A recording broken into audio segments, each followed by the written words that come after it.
Pawan Kalyan ideology ఏంటంటే ఇంత భిన్నమైన వ్యక్తుల్లో ఏకత్వం చూడగలగడం పవన్ కళ్యాణ్ ఐడియాలజీ.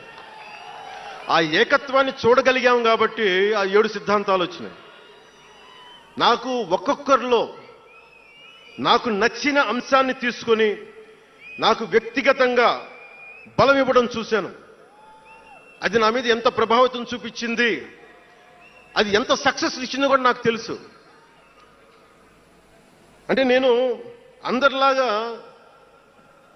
నేను కాలేజీలకి యూనివర్సిటీలకి వెళ్ళా, డాక్టరేట్ లేకుండా పోవచ్చు, యూనివర్సిటీస్కి వెళ్ళి ఉండకపోవచ్చు, కానీ జ్ఞానాన్ని సముపార్జించటం నా చిన్నప్పటి నుంచి ఈ క్షణం దాకా నేను ఎప్పుడూ ఆపలా, ఎప్పుడు నేర్చుకుంటానే ఉన్నాను. అంటే చిన్నప్పుడు ఇలస్ట్రేటెడ్ వీక్లీలు, ఫ్రంట్ లైన్ మ్యాగజైన్లు, న్యూస్ పేపర్లు, సోవియట్ భూమి పత్రికలు, చరిత్ర, సంస్కృతి పుస్తకాలు, సాహిత్యం, ఫిలాసఫీ, ఫారిన్ అఫైర్స్ ఇవేమి చదవడం ఆపలా ఇప్పటిదాకా. అవన్నీ సామాజిక, చారిత్రక, రాజకీయ అంశాల మీద అవగాహన లేకుండా ఎందుకు పార్టీ పెడతాం? దేశ విభజన, కలోనియల్ చరిత్ర, తిరుగుబాట్లు, చిట్టా గ్యాంగ్, విప్లవ వీరులు, తాకట్టులో భారతదేశం, ఆడమ్ స్మిత్లు, మాల్థూసియన్ థీరీలు చదవకుండా, అర్థం చేసుకోకుండా పార్టీ పెట్టేస్తామా?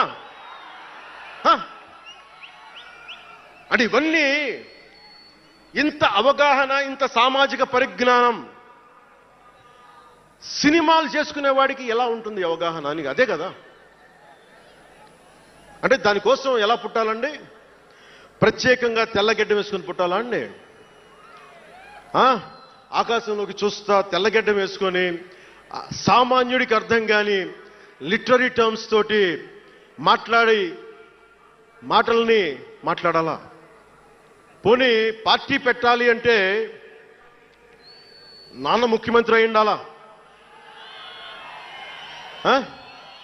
మావయ్య కేంద్ర మంత్రి అయి ఉండాలా? బాబాయిని చంపించుండాలా అని ఎక్కడ రాసిలేదు కదా. అంటే దశాబ్దం పాటు ఒంటరిగా పార్టీని మొయ్యాలి అంటే ఎన్ని తిట్లు, ఎన్ని అవమానాలు భరించాలి, ఎంత నలిగుండాలి, ఎంత జ్వలించుకుపోవాలి, ఎన్ని పోగొట్టుకోవాలి. వ్యక్తిగత జీవితం నుంచి నా ఆరోగ్యం దాకా అన్ని పోగొట్టుకుంటానే వచ్చాను. దానికి ఈ జయకేతనం నాకు ఆనందాన్ని ఇచ్చింది.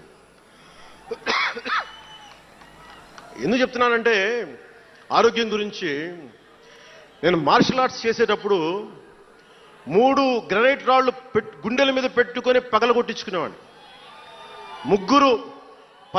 9 ఏళ్ల పిల్లలు, 8 ఏళ్ల పిల్లలు ముగ్గురిని ఒకళ్ళని ఇలా పట్టుకొని ఇంకొకటి భుజాల మీద కెక్కించుకొని గుడుంబ శంకర్లో మోసుకొచ్చినంత బలం ఉంది. చూడటానికి బక్కగానే ఉంటా, కానీ బలం అపారం ఉండేది. అలాంటి నేను ఈ రోజున నాకు రెండో కొడుకు నేను ఎత్తుకోలేను, పెద్ద కొడుకుని ఎలాగ ఎత్తుకోలేను అనుకోండి, అది వేరే విషయం. నా రెండో కొడుకుని చిన్నోడు 6-7 సంవత్సరాలు, వాడిని ఎత్తుకోలేను నేను, అంత బలహీన పడిపోయాను.